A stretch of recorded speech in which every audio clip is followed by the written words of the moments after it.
Hi everyone, my name is George and welcome to my YouTube channel.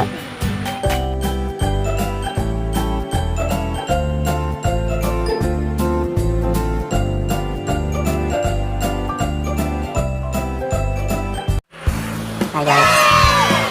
Ngayon, wala akong magawa guys. Hindi lang pansin itong kulambo sa likod ko guys kasi most of my vlogs guys. Nakikita niyo yung kulambo siya. Kasi hindi ako makatulog ngayon ng kulambo. Pero ngayon, yung ano yung paa ko sa kulambo pala kasi para makatulog ako. Parang ginagano lang. So ngayon guys, meron naman akong na-order sa Shopee. Tapos, gusto nyo yung video ng review kung effective. Itong ano guys, hair enemy. Hair remover.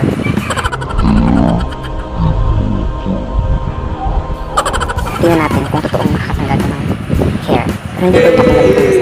Hindi ito tatanggalin ko. Tatanggalin ko is siguro itong bigote ko. At saka, alam mo na.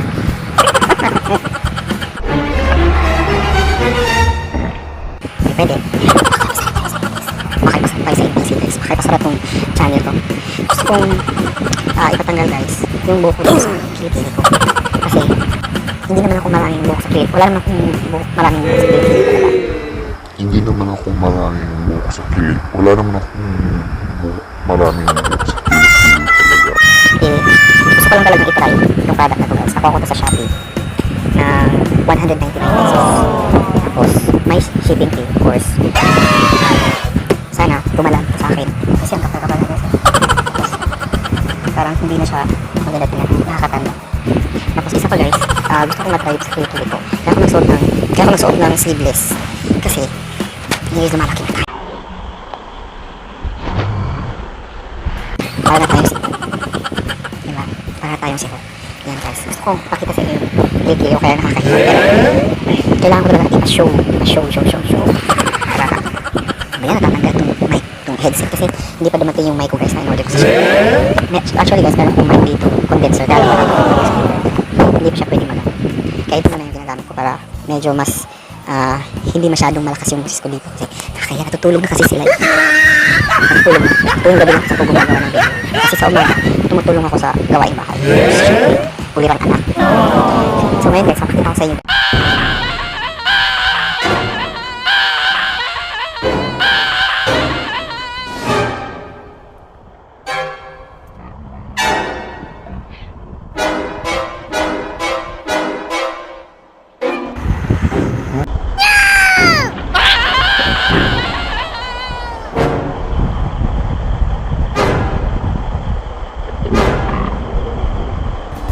So, mga ilag-ilan na lang guys. Ayan na yung so ngayon guys, try na natin ito. Hindi ko alam kung paano ito i-operate or gamitin. Basahin na natin yung ano guys.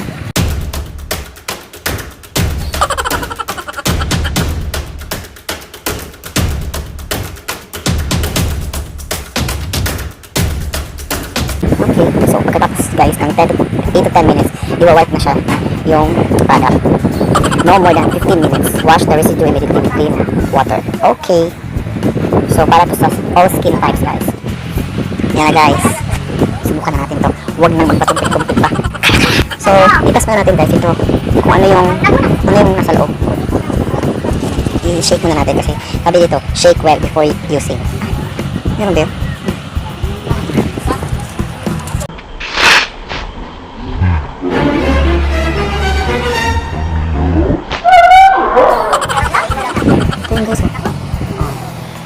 Ito yung laman. Para siyang home. Para siyang IC. So, try muna natin dito sa aking left na kidney. Ayan na. Go, go, go. Ah!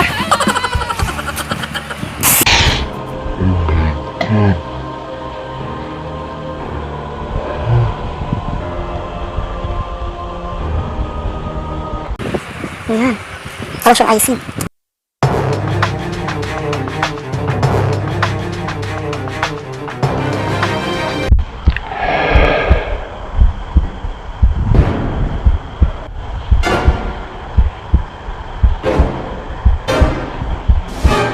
Gading ko lang buka guys.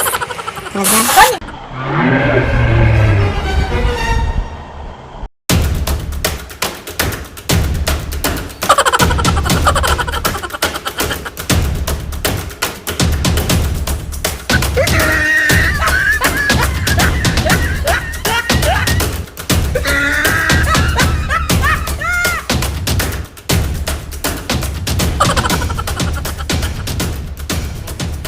So, matatanggal talaga siya. So, hindi.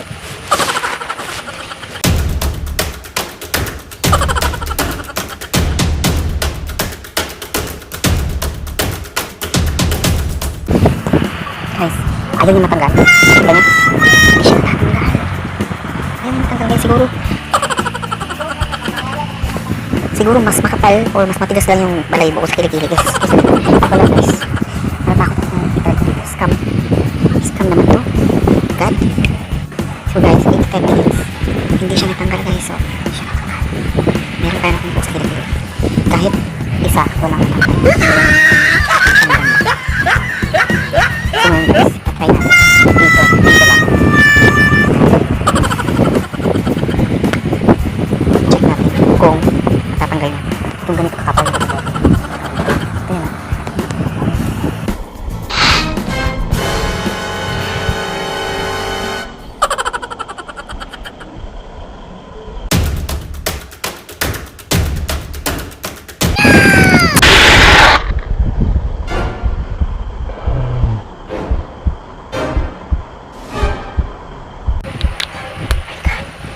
My God. Ano ba itong ginawa ko? Ano itong pinagagawa ko? My God guys. Oh my God! God. Ang dumi-dumi. Alisin na lang. Basta kasi ano yung chemicals. So, antayin na lang natin ito guys. Ako si Santa Claus.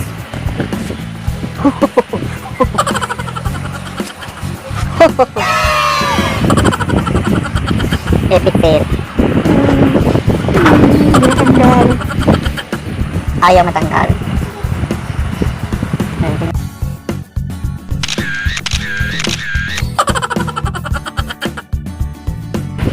Sana matanggal to. Sayang yung 199 ko. Pinaltas ko pa naman sa ayuda binigay sa akin. So, actually guys, di kami nakatanggap ng ayuda. Kasi meron daw kaming TV at saka electric pan, kaya hindi kami binigyan ng ayuda ng gobyerno. Hindi kami sinali sa listahan kasi ipasok sa bahay namin, meron daw kaming TV at saka electric pan. Tama ba yun? Minsan guys, talaga sa Shopee, kailangan before kayo bumili, check nyo muna yung reviews sa baba kung ano yung mga comments, kung effective o hindi. Kasi pag bili ko nito, hindi ko binasa yung reviews. Talagang dire-diretso lang ako. Pagpasok ko ng hair removal, pay out agad ako. Check out. Yun. COD guys, COD. 199 pesos. Hindi ko sinabing huwag kayong bumili nito guys ha. Hindi ko sinabing huwag kayong bumili. Tsaka hindi ko sinisiraan itong product na to. Pero, kaya ko nire-review para makita nyo kung effective o hindi. So guys, parang medyo mahapdi siya. Kasi nararamdaman ko mahapdi siya guys. Bakit kaya tinawag tong hair removal? Bakit kaya tinawag tong hair removal? Parang tinatanggal ng icing. Hindi ko nilagay dito guys kasi medyo mahapdi talaga siya. May parang mga maliliit na mga langgam na tumaano sa skin mo. Medyo mahapdi. So ngayon guys, tapos na yung 8 to 10 minutes. Check natin kung ito tatanggal ba siya.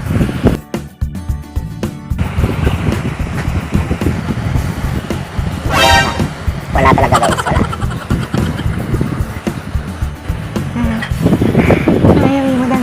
Ayaw niya matanggal. Ayaw niya matanggal guys. Ayaw niya talaga matanggal.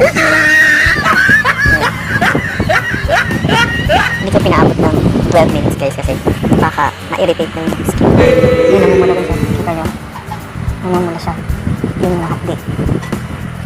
Yun. Yung mahapdi siya guys. Sana mag-shade na lang ako guys.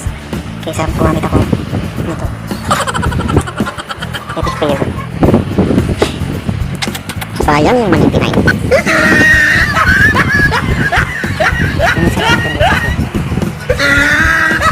Baka mayroon pang matirang mga chemicals sa skin ko. Baka mas mamula pa yung skin ko. Buti hindi ko ito nilagay. Kagabi, nag-trim talaga ako nito guys. Kasi pag kumakain ako, nakakain ko na yung bigote. Kaya nag-trim ako guys. Pero wala pa kung paanong tanggalin ko guys. Mamaya ko tatanggalin ko to pag wala na yung COVID-19. Pag umalis na yung COVID-19. umuwi na sa China guys.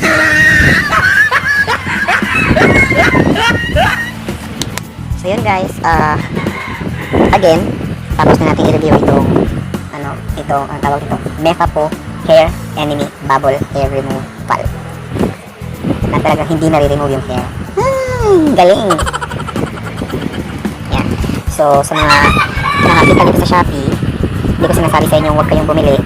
Pero, check nyo muna guys yung reviews kung original siya or hindi. Kasi, baka kasi may mga nagkalat na mga products na hindi original at ginagaya lang to. So, siguro itong nabili ko, hindi to original. Kasi, may mga ganito kasi sa Shopee na nagkakahalaga ng 500 pesos, 400 to 500 pesos. Eh ito, nabili ko lang sa murang halaga ng 199. Kaya, siguro, hindi ko masabi original to. Kasi, ito lang siya. So, yun na guys. Sana meron kayong na-learn dito sa hair removal na to. Huwag kayong magsawang bumili sa Shopee kasi yung Shopee, maganda talaga yung service. Depende lang yun sa mga sellers. Tsaka, yung Shopee, madali lang sila, madali ka lang makakita ng mga gusto mong bilhin doon. Pero bago kayo bumili sa Shopee guys, check nyo muna yung reviews, tsaka yung sellers kung legit na talaga siya. Siyempre, hindi ka naman makakapag-sell sa Shopee kung hindi ka legit. Pero, kailangan nyo muna i-review yung product kung maganda na talaga siya o hindi. Para hindi kayo magsisisi na bilhin yung product. Like, tulad nito ngayon, nagsisisi ako guys na binili ko to kasi 199 pesos tapos hindi siya effective. Tapos pinakita ko yung pinipili ko sa inyo guys.